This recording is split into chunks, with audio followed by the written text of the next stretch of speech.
positions. I don't hold any office. I don't buy into the conspiracy theories around meetings. I think some of that is deliberately misinformative.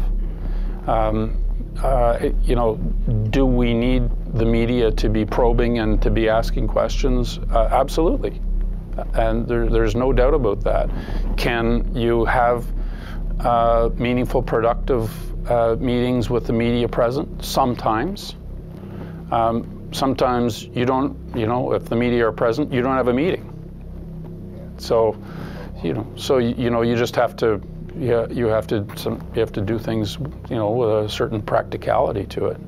You have three primary groups that have been working on this for some time, more pronounced since the Second World War, but there are three key groups involved, and this is the Council on Foreign Relations, or its sister arm in Canada is the Canadian Council of Chief Executives, which is about 150 executives of corporations which control over $3 trillion in assets in Canada.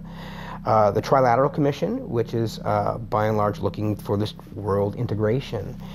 And the Bilderberg Group, which is a group of individuals who see this whole new role for society, building this global elite of integrating all of the countries together under one global single parliamentary command. So a new world order is being sold to the populace as being something that's good for us, for our own security and our own prosperity. It's not been voted on. Public are not even aware it's going on, but it's all part of these steps of changing the laws of the land, where you have regulatory bodies and corporations dictating what happens in nations, and we end up losing our nationhood and our sovereignty, which is quite frightening. The only prominent non-governmental sort of group that have really paid a good deal of attention to this has been the Council on Foreign Relations, and their task force did come out with an articulate, and Mr. Pastor was involved, a vision, well-argued. John Manley in Canada. It was a very distinguished group of Americans, Mexicans, and Canadians who argued for a North American community. Well, we tried to work collectively with a broad representation from all three countries, Canada, the United States, and Mexico. We were looking at really NAFTA, that many years, more than 10 years after it came into effect, saying, you know, what should be the next steps? Where can we go from here, if anywhere? And there was a broad range of views, certainly among the people that the Council on Foreign Relations asked to be part of that. The Council did not endorse it, because the Council doesn't endorse the work of its task force, and they didn't hold any, you know, public meetings on it. But it was, they I think, went beyond anything that has been occurred in the Trilateral or Bilderberg in analyzing the merits in this paper they produced in this task force. I think that we struggled a lot with this basic question. I mean, do you want to be, you know, bold and brash? Do you want to be incremental? Do you need a common view for all three countries? Can there be a common goal, but moving at different speeds? And you know, we tackled a lot of those issues. We tried to make, I think, a contribution to the direction that countries might go. At the end of the day, has a lot been accomplished? Not really. But, you know, sometimes these things take time to bear fruit. What are your thoughts on a North American Union between Canada, America, and Mexico? I don't know. I think with the free trade agreement, we pretty much have that right now, don't we? So there's no point. You're just going to change the name. It's the same thing already that we have. Well, I don't agree with it. I mean, we've already got the NAFTA agreement with Mexico and the United States. Pienso que es una relación que nos afecta pues a toda la comunidad mexicana. Pues yo pienso que primero se tendrían que establecer claramente en qué nos beneficiaría y en qué nos afectaría. Pues más que nada yo pienso que pedir la opinión de la comunidad de cada país, que al fin y al cabo pues somos los que más resentimos ese tipo de unión. Pues considero que no ayudaría nada a México porque resulta de que nuestro dinero nunca vale. I don't think it's really a good thing at all, because what does that mean for Canada? And where Canadian citizens stand. I don't see them coordinating any kind of understanding that everyone can be on common ground with. And the corruption too. Who gets what? You know, who's going to provide the leadership? Who get, you know, you don't know how society exists these days. It's very difficult to get any kind of truth. It's obvious that there is another agenda going on here.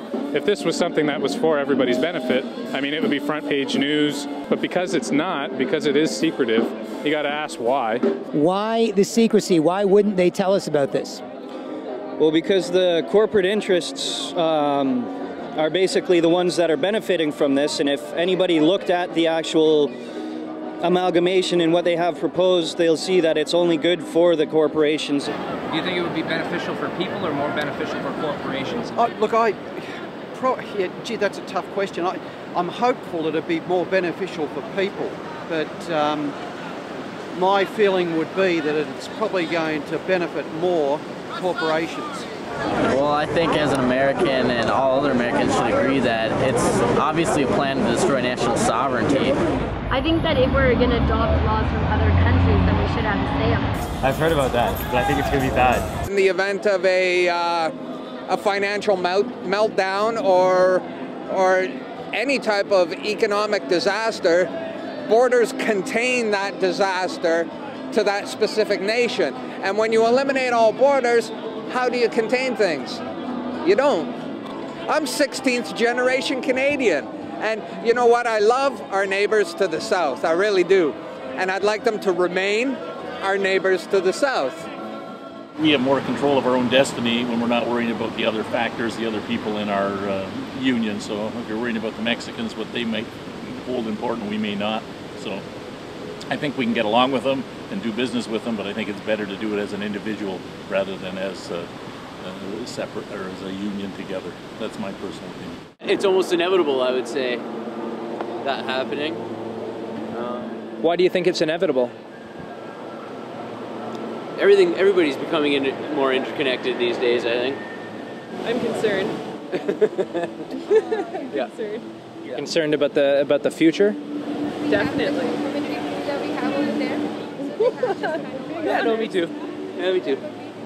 The North American Union is an idea essentially put forth by the Council on Foreign Relations. They wrote a document called Building a North American Community, and they're a think tank of about 2,000 or 3,000 of the business and political elite in the United States who have common interests. Those common interests aren't really defined much to the public, but you can go to CFR.org to see the CFR's own website. You can do your own primary source research by going to their website, looking at their publications, and seeing what their members decide would be a good idea to see. Now, they don't have any official political power, though a lot of their members are politicians.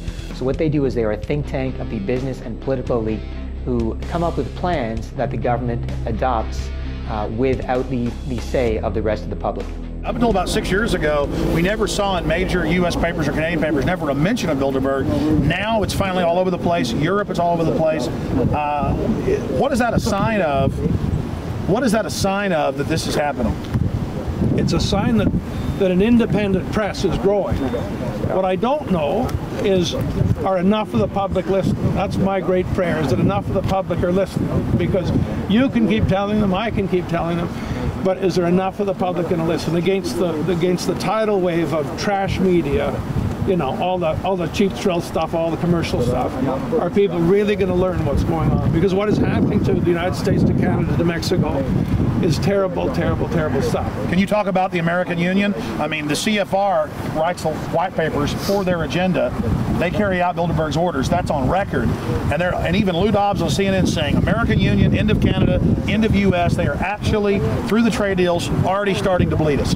Well, I breezed through what in Canada we've referred to as the Manley Report. John Manley was a previous Deputy Prime Minister, and he sat on a Council of Foreign Relations committee with Mexicans and Americans. And it started off by saying, does it not make sense that Canada and the U.S. should be one, that we should have a common currency? Does it not just make enormous sense that we should have a common border? To ask the question is to answer it. Now that was right in the report.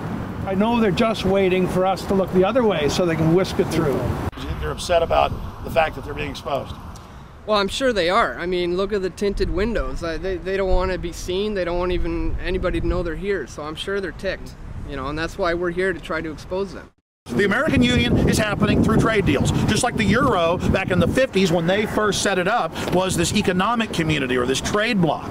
Now it's the Euro, and now they're taking people's right to vote, taking their sovereignty, giving it to these supranational organizations. So we're talking about the death of Canada is what's happening in there right now. The death of your sovereignty is happening in there right now. CNN has even reported that these individuals have put out the policy reports through the Council on Foreign Relations that writes their scholarly white papers to end the United States, to end Canada, and to end Mexico.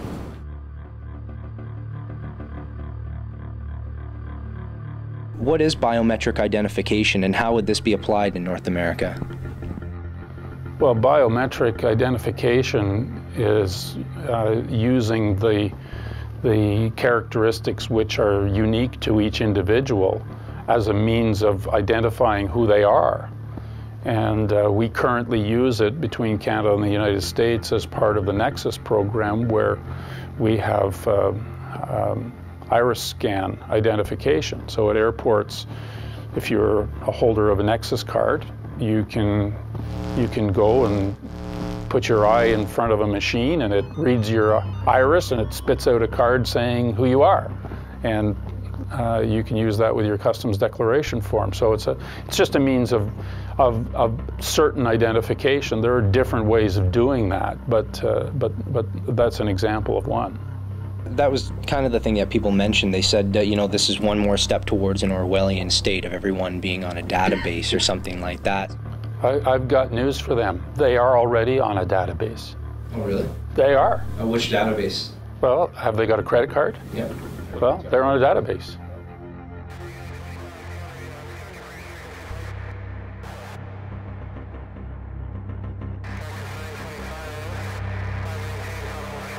What are you most concerned about? Identity theft, or the fact that you might be on a database when you're already on a database? I think, quite frankly, your privacy is more likely to be breached by virtue of the information you supply credit card companies in order to acquire credit than by any linkage of your information to your biometrics. At least you know where you've got biometric identification, identity theft becomes almost impossible.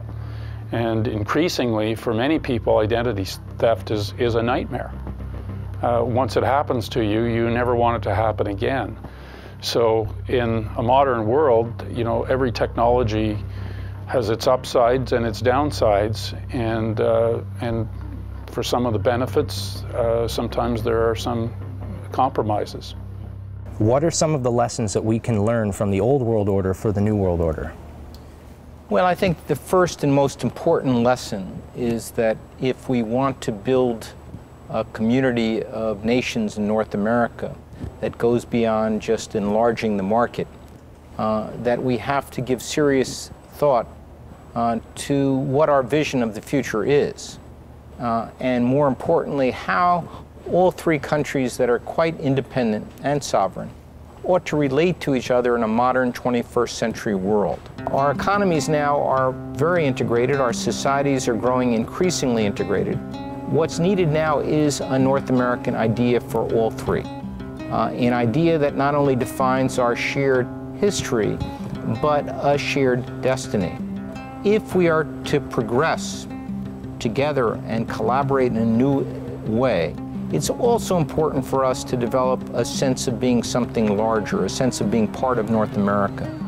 Right now at the elementary school level, we by and large learn about our country and about how we differ from our neighbors and the rest of the world. I think it's time now to also learn, in addition to how we differ, what we share in common. And what North America is as a whole. It's more than just a geographical expression. I think that students should have a mandatory part of their curriculum that not only teaches them about their country, but also about their country's place in North America. I think from the elementary school level, the secondary, the university level, you can develop on that foundation a great deal more knowledge about what we have in common, about the problems that we share, about strategies for addressing those problems. And so right through university, we should have centers on North American studies that research and